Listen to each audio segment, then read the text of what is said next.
আসসালামু আলাইকুম everyone, হিরাস lifestyle blog থেকে আমি হীরা আপনাদের সকলকে জানাই আন্তরিকভাবে ভালোবাসা এবং অভিনন্দন। আশা করি সবাই সুস্থ আছেন, ভালো আছেন। আলহামদুলিল্লাহ, আমিও সুস্থ আছি, ভালো আছি।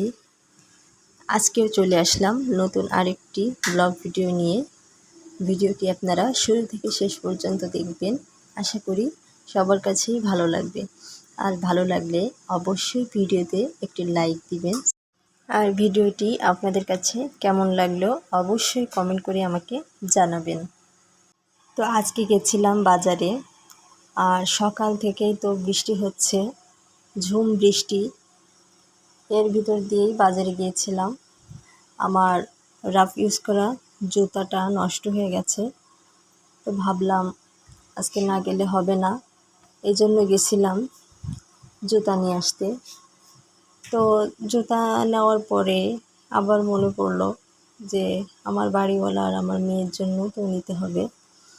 ওদেরও জুতার কোয়ালিটি বেশি একটা ভালো নেই, তো সেটা মাথায় রেখে নিজের সাথে ওদের জন্য নিয়ে আসলাম।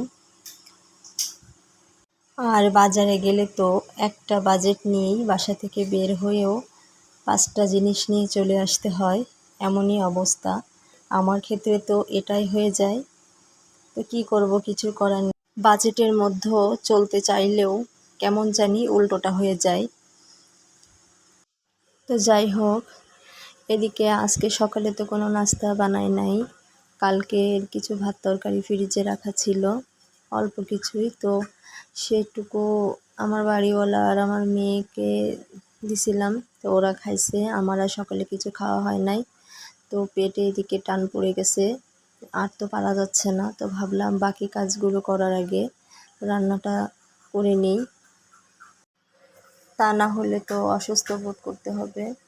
আর এইভাবেই বাকি কাজগুলো আমাকে করতে হবে।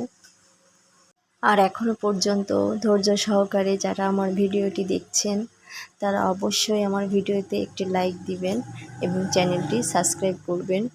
তাতে করে আমি আমার নতুন ভিডিও আপলোড করার সঙ্গেই আপনাদের ফোনে নোটিফিকেশন যাবে, তো সেখান থেকে আমার ভিডিওটি আপনারা দেখতে পাবেন। তো এদিকে দেখেন, আমার তো ইঁদুরের জ্বালায় জীবনটা তেজপাতা হয়ে যাচ্ছে, কি আর বলবো। আমার পানি খাওয়ার মগগুলা আমি এই ডিব্বাটার ভিতরে রেখে দিয়েছি, অথচ এই জালি জালি থাকার কারণে ইঁদুর এর উপর দিয়ে দৌড়াদৌড়ি করবে। তো দেখা যাচ্ছে অনেক সময় ময়লাও গ্লাসের ভিতরে পড়ে ওই জালির ভিতর দিয়ে। তো খুবই একটা বিরক্তিকর। তো কোনো জিনিসই পাচ্ছিলাম না যে আমি তার ভিতরে মগগুলো রাখবো, যাতে করে বাইরের কোনো ধুলা যেন মগের ভিতরে না যেতে পারে। তো খুঁজে খুঁজে কোনো জিনিস না পেয়ে অবশেষে পেয়ে গেলাম। আমার মেয়ের লুডুস আনছিলাম, তো সেই কৌটাটা ফেলানোই ছিল এক প্রকার, কোনো কাজেই লাগতো না। তো আজকে ভাবলাম জিনিসটাকে কাজে লাগাই ফেলি। তো দেখি আসলেই খুবই একটা প্রয়োজনীয় কাজে লাগছে। আর এদিকে তো ইঁদুর মামা আমার পুরা জীবনটাই একের পর এক তেজপাতা বানিয়ে দিয়েই চলেছে।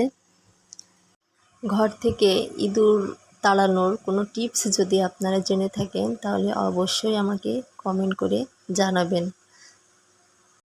আর আপনাদের ভালোবাসা এবং সাপোর্ট পেলেই আপনাদের সঙ্গে নতুন নতুন ভিডিও শেয়ার করতে পারবো। আমার ভিডিওর ভিতরে যদি কোনো ভুল ত্রুটি হয়ে থাকে, আর আমার কথার ভিতরে যদি কোনো ভুল ত্রুটি হয়ে থাকে, তাহলে অবশ্যই আপনারা ক্ষমার দৃষ্টিতে দেখবেন। সবাই সুস্থ থাকবেন, ভালো থাকবেন। তো পরবর্তীতে আবারও চলে আসব নতুন কোনো ব্লগ ভিডিও আপনাদের সঙ্গে শেয়ার করতে।